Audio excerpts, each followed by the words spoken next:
Hey, Shiloh Community Church. I'm at a different location today, and you'll be able to see in just a second. That's a little bit of background and everything all around. Catherine and I on vacation, and we got to get away for a little bit, and I'll update you all on my dad here in a second too, all that good stuff. But for now, let's get to our scripture, okay? Well, before I get any crowds come through.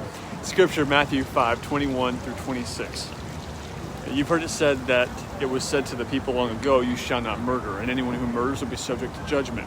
But I tell you that anyone who is angry with a brother or sister will be subject to judgment. Again, anyone who says to a brother or sister, Raka, is answerable to the court. And anyone who says, you fool, will be in danger of the fire of hell. Therefore, if you're offering your gift at the altar, and there remember that your brother or sister has something against you, leave your gift in front of the altar. First go and be reconciled to them, then come and offer your gift. Settle matters quickly with your adversary who is taking you to court. Do it while you are still together on the way, or your adversary may hand you over to the judge, and the judge may hand you over to the officer, and you may be thrown into prison. Truly I tell you, you will not get out until you have paid the last penny. All right, folks, like I said, Catherine and I are out here at Vegas. I'm going to make Catherine say hi, and she's going to hate this for me, but there she is. Hey, everybody. Okay, so we came up from Arizona. My dad's doing much better. He was in critical condition in an intensive care unit, and he has pulled through. Thank you for your prayers. It's a blessing. It's a great thing that he's able to do better. He was better enough to kick Catherine and I out of the hospital and say, you guys go have some fun. So that's what we did. We got to do a little bit of fun. We got to see Shania Twain last night, and now we're getting ready to head back to Arizona. But I thought, what better place to film a sermon than, the Las Vegas Strip. So this is where we're at. Now today, here's what we want to talk about. We're kind of far removed from what was a very difficult issue for the early church. We've been talking about this whole idea about having a big faith, right? A wholehearted faith. Well, today we're dealing with something different in the scripture. The early church had this one problem, okay? So Jesus was a Jewish rabbi that was called the Messiah. He's being dismissed by Jews and embraced by Gentiles. So what are the disciples supposed to make of that? Because the disciples never left Judaism. By their interpretation, they had in fact embraced the only authentic Judaism. They thought that Jesus taught the true way, and they didn't have a desire to reject their Jewish heritage. Today, many of us view all these numerous laws in the Old Testament as these kind of laborious, rigid, laundry list of do's and don'ts, these checklist things that we're supposed to do, but that's never really God's intent. And we see this a little bit in the scripture today. We see this in how the disciples acted. And this becomes our difficulty, our barrier to having a big faith today. God was not making a list of right and wrong for us. God's intent, and I think the interpretation of the first century Jews is more that these laws were given to bring people into a right or righteous relationship with God and with one another. So, if you don't remember anything else from today, remember, our faith, first and foremost, is about relationship. Let's jump into the Gospel of Matthew. Then Jesus is portrayed here as like this new Moses, right? Moses, like the Moses of old, he ascends to a mountain to proclaim instruction on how God's people are to live in relationship with God and with one another. Now, the goal of God's commands, like we said, hasn't changed. The goal is righteousness, that God's people are called by God to pursue a right or a just relationship with God and with others. Jesus' teachings are ultimately about that. They're about relationship. His teachings help people who follow him understand how to live in a right relationship. It doesn't disrespect the law that God gave Moses on Mount Sinai, and that's why immediately before this morning's gospel verses, Jesus says, do not think that I've come to abolish the law or prophets. I have come to not to abolish, but to complete. These are making them complete. He says, for I tell you, unless your righteousness exceeds that of the scribes and Pharisees, you'll never enter the kingdom of heaven. We've talked a lot about scribes and Pharisees. I don't know about you all, but when I hear Jesus say that, it makes me a little bit nervous. The Pharisees were religious professionals. Jesus is basically saying, you're not going to get it right unless you get it even better than them. And Jesus tells Pharisees all the time that they're not getting it right. problem with the Pharisees is that they're too focused on the letter of the law, not the intent of the law. They weren't trying to help others understand and follow. They were making things more complicated. So the teaching of Jesus presents a more clear and practical approach. This morning's gospel verses are a step towards that. They're the first of 6 teachings. We just read Matthew chapter 5, verses 21 to 26. Each of these teachings in here begin with a statement that Jesus says, you know what was said in the past. That's the thesis of these statements. So verse 21, you have heard it said of those in ancient times. Jesus is saying that these are things that are commonly known. These are things that you follow. These are rules that you already know. But Jesus then ups the ante with kind of an antithesis to what you've already heard said. So he says, you've heard it said this, but I say to you, and he gives this kind of over and above expectation. Teachers, educators out there, what do you do if you're a good educator? If you present an idea or a concept to your students, you give an example, right? A practical application. This is what Jesus does in verses 23 through 25. But I want to focus particularly on what Jesus says in 23 and 24. To provide an example in the context of worship of what Jesus is trying to help us understand with what's wrong with the way the Pharisees approach righteousness and the way we should approach righteousness in Jesus. The Pharisees, they love to look righteous. But Jesus goes on to say in chapter 6 that we shouldn't make a show out of our prayer, fasting, or almsgiving. Worship, just like all the other spiritual practices, is important because it's a way of maintaining our relationship with God. But we need to always be careful that what we say in worship doesn't get left in worship. In other words, church shouldn't be like Las Vegas. What do you hear about Las Vegas? What happens in Vegas stays in Vegas, right? Well, no, what happens in church during worship ought to be internalized in a way that it influences how we function throughout the week. Our outward actions of worship should be the same as what's happening inside of us. When the inside doesn't match the out, we're messed up. When the out doesn't match the in, we're messed up. It doesn't work that way. Look around Vegas, you love it or hate it, but it is what it is, and it doesn't try to convince you it's anything else. We need that kind of integrity and openness. In verses 23 and 24, Jesus continues to address these human relationships, especially conflict. Conflict, we know, is inevitable. We know that, right?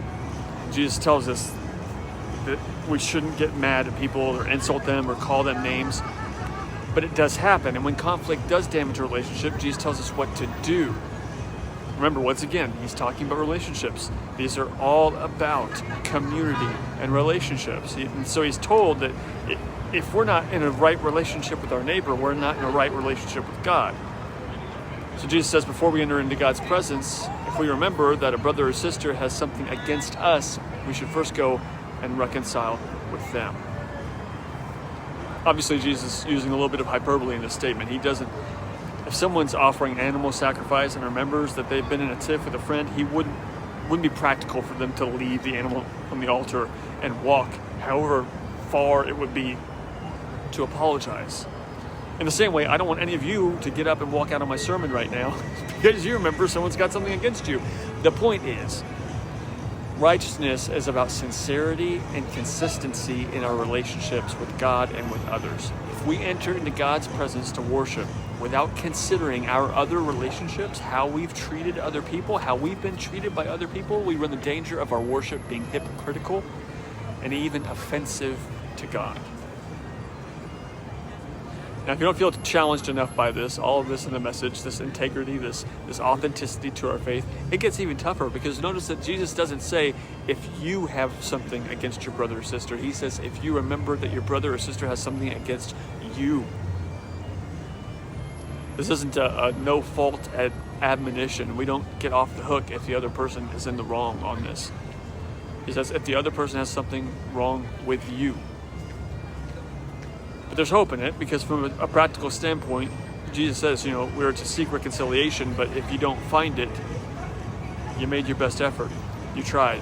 That's what you need to do. Jesus' teachings on a whole, Jesus' teachings don't encourage people to remain in abusive or oppressive or unrighteous relationships. If something's wrong and you try to reconcile it, it might not be able to be made right. There are occasions when you've done all you can do to mend the brokenness, and the other person might still reject reconciliation. It's not something that can be forced on people.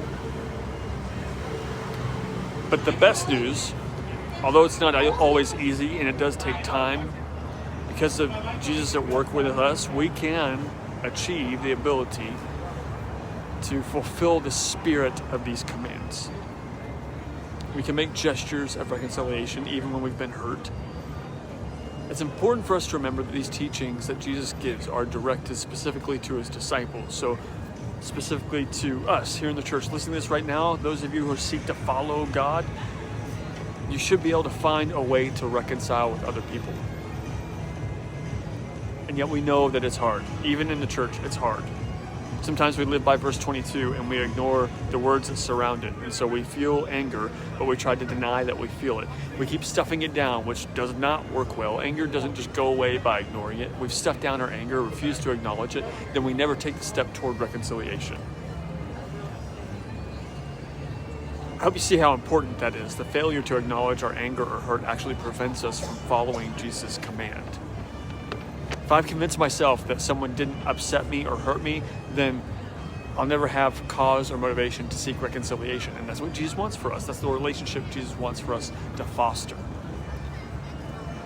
These teachings on the Sermon on the Mount shouldn't discourage us, because through our relationship with God, we can live out these teachings.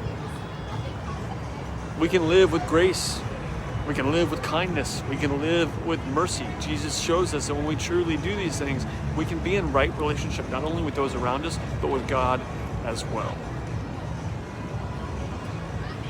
Bible scholar by the name of David Rhodes says this. He says, the transition from hypocrisy to integrity involves an openness to the teachings of Jesus, a willingness to look at ourselves, and an eagerness to be exposed and empowered by Jesus' words. Got one more story I want to end with.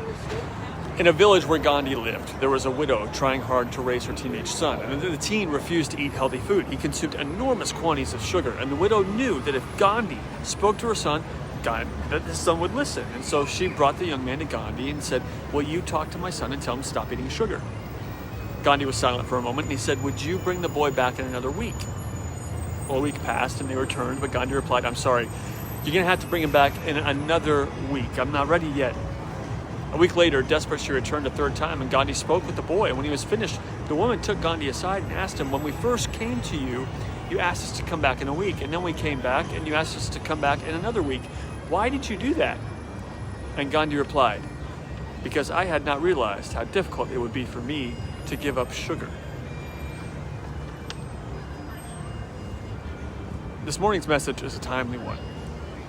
There are a lot of people that are happy with the way things are in our world, in our country. There are a lot of people that are angry. But difficulty, division, disagreements, they're not a good or healthy thing. And as a church, we have the opportunity to model something different.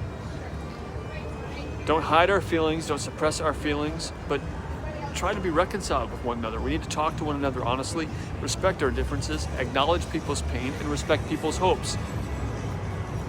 If Jesus' church cannot model that kind of integrity, if Las Vegas looks more like what it says it is than the church, there's not much hope left. We're supposed to be the light of the world, salt of the earth. We should reflect that. Let's continue to show a world what kindness and compassion looks like, even if we don't get it in return. All right, well, that's the first sermon from the Las Vegas Strip. Thank y'all for letting us come and do this.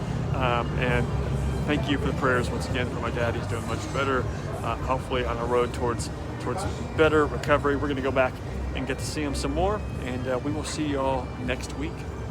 Thanks for tuning in.